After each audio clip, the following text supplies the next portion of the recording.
Hey guys, James Wilson-Taylor here for Roxanne. We are backstage at Reading Leeds Festival 2025. Balu Brigada on the lineup, and the guys join me now. How are we doing, gentlemen? Very good. How are you? Not too bad, not too bad. Congrats on a great set. I checked that out earlier. I loved seeing that little tent just completely pack out. Big energy in there. How did that feel for you guys?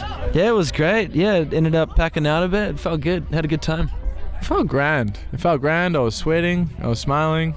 Felt grand. Yeah, what more could you ask for? A bit of sweating, a bit of smiling at a festival weekend. It's very exciting. I mean, exciting time to talk to you in general because, of course, we are, as time of recording, a week away exactly from the release of this album, man. Congrats. It feels really exciting time. Now that we're at this stage and it's about to be kind of unleashed on the world, how are you guys feeling about it? How are you feeling about this?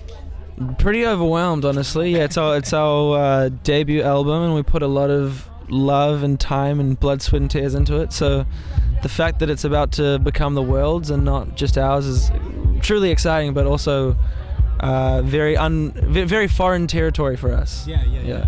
I mean, this is the nice thing, though, is seeing, like, because there's been quite a few singles at this point, and particularly with, like, massive success of something like So Cold and Backseat and all this stuff, it's got to be so gratifying to see that, it is actually really connecting, and it feels like that audience is growing a lot. Yeah, totally. Yeah, it is. Yeah, it's amazing, and we've been doing it for a long time, so it feels like the right time for us to finally release our debut album, because it does feel like we've found our spot, produced everything ourselves and written everything ourselves, and we've found the vibe. So it feels like the right time. So it's exciting, but again.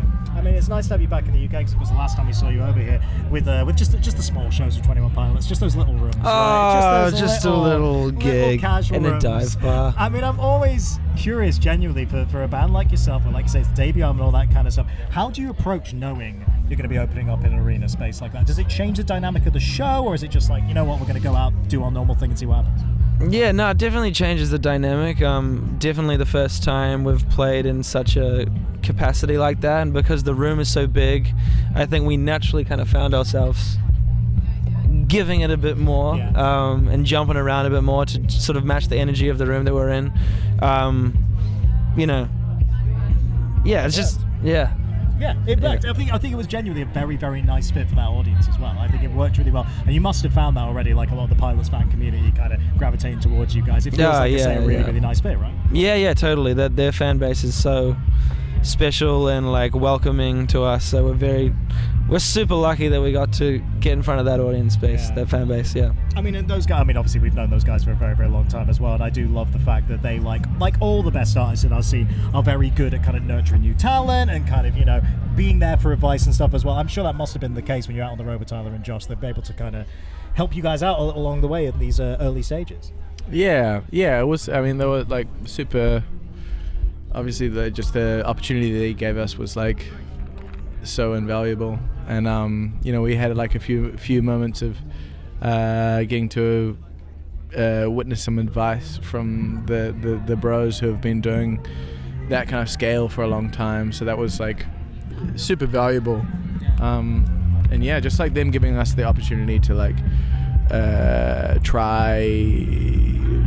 experience those stages and like do that on a consistent basis was like the biggest part, because like the scale is like a big part, but being able to do it consistently is like equally as big a part, because you get to like refine.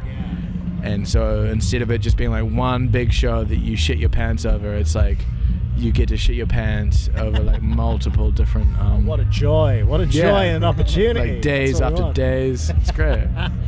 I mean, that is the thing, isn't it? You do a tour of that scale, like you say, there's no way you're going to come out a worse live band. You're going to learn something. Do you know what I mean? Like it's doing it night after night. You have to learn something because it's just a regiment.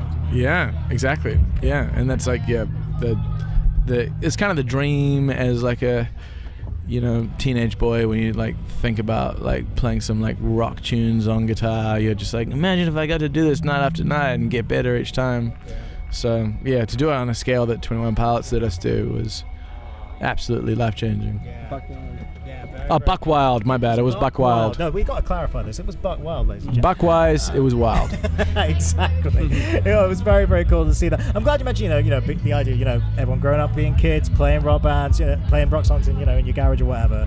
I really want to dig into your influence a little bit, because I hear such a really interesting mix. Like, I know that like the Strokes get brought up all the time, and that's really cool because I love the Strokes, so why wouldn't I want to hear a band influenced by that? But you've got a more dancey element in there too, and then you've got these kind of little heavier moments that kick in, it kind of plays off that a little bit. Tell me about some of the bands like growing up that really influenced you, and I guess influenced this record as well.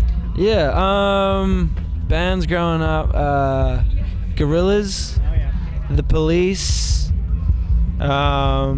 Stevie Wonder. See, immediately a mix. I love that. Yeah, immediately a big broad mix. Yeah. Thank you to Mum and Dad for introducing us to those artists in the Mitsubishi Airtrek in 2006. There we go. Michael Jackson. I don't know. I think a lot of our music has we've been making music for years now, but it's always had a kind of foundation of like a danceability, because we've got more rockier over time, but like the one thing that has remained is like making it dancey. So now we've got like more kind of gritty guitar tones and stuff, but it still has like it's not conventional. There's always a groove foundation, and that's nice, because I feel like that went away from the scene for a little minute, that idea of groove, like, because it's early 2000s. You had like, whether it's Block Party, You're Here Tomorrow, The Rapture, I think of bands like that, LCD Sound System, of course, that kind of vibe, and then it did sort of fade away for a minute. It's really nice to see people, but everyone wants to dance, man. Everyone wants to dance. It's nice to see that kind of coming back and building a little bit. Yeah, totally. Everyone does want to dance. Why would you not want to dance? Exactly. Dancing is good for your soul. It's good for your rhythm, dude. He knows. He gets it, man. He absolutely gets it. It's good for calcium. Exactly. It's definitely good. It's really Help good. your bones, man. Help your bones. Do some dancing. So like we say, album a week away at the time of recording. Beyond that, what are the kind of aims and ambitions for the next year or so where you're kind of in this era? Is there anything kind of you definitely want to tick off once this album's kind of out there and in the world? It's a great question. We haven't really thought about it so much because we're just in the groove of right now and getting the album across the line release wise. Seeing what happens when that happens, and then we're about to go on tour in like 6 weeks in North America. But then I don't know, I mean, we're gonna go home to New Zealand over summer, which is where we're from, and when we have the time, probably start writing album 2. I don't know, just keep the momentum going. Just keep what else do you want to do? What do you want to do? Write for Mario Kart? I want to play Mario Kart for sure, but I would say coming up to the album and the shows, it's going to be our first opportunity to like play a full headline tour and like build a world. And I think we're both like really looking forward to doing that, or like getting that right, because our focus has very much been on getting the opportunity to play these awesome like festivals in the UK and EU, but also like making sure everything's like prepped for the album. But I think once it's out, it'll be fun to pivot into really just making the sickest live show in the world for it, because the venues we'll be playing like will let us actually like make a comprehensive show to it. So I think that's going to be really fun in the like months that lead up to it. Being the next few weeks. There's always less time than you realize. It's gonna creep up on you in the best possible way. It's already crept, James. It's well crept. Oh, it's crept. It's done. No, it's nice that like I can see it in your shows already, like the few I've seen. It's like there's a very strong visual aesthetic there as well. And I guess that's probably when it does come to your own headliners and in bigger rooms, that's presumably what you want to be expanding on, right? Just bringing in those color palettes, all that kind of stuff. For sure, yeah. And there's we've like given ourselves like a few visual themes that we can really extrapolate when we go into our like full like tour. So it'll be interesting to explore that, and it'll just be fun to really represent that album that we've like worked so hard sonically on, to just give it the visual palette that like complements it really. Yeah, definitely. What do you hope the fans kind of take away when they hear the record in full? Because like we say, it's been growing, this fandom, and they've got really attached to the singles. But when they hear this record in full next week, what do you hope they take away from that first listen? Anything you hope with the fans?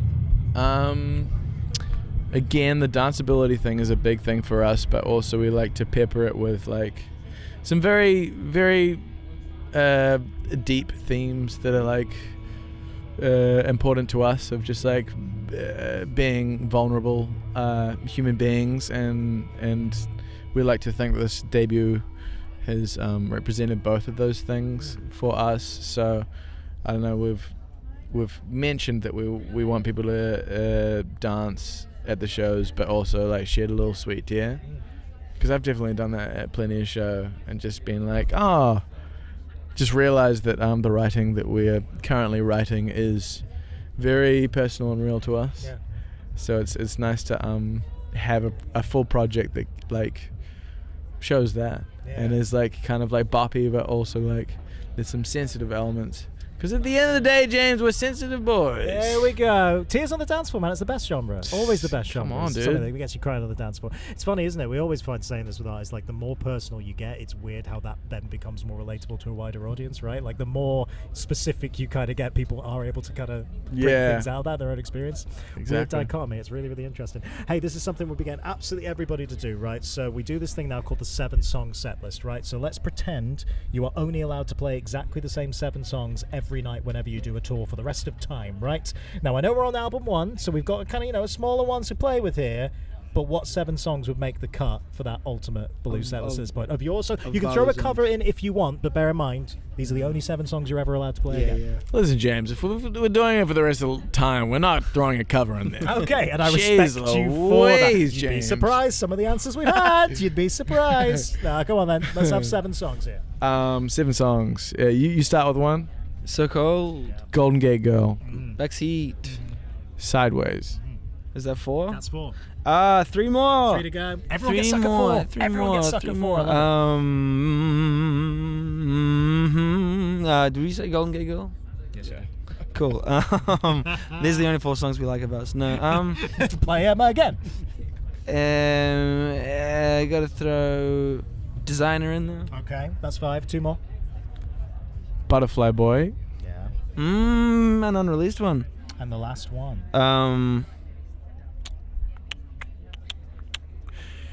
It's tricky. It's a tricky one. It's always a tricky one. Moon Man. Nice. There we Yeah. go. Solid.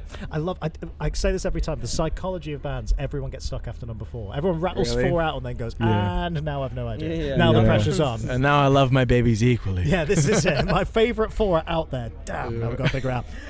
Guys, genuinely, congrats on today. That was such a great reaction, such a great show. Looking forward to seeing what's next. Congrats on the album, all that good stuff. We'll catch up soon, okay? Thank you. Good to Cheers. see you guys. Balu Brigada, everybody.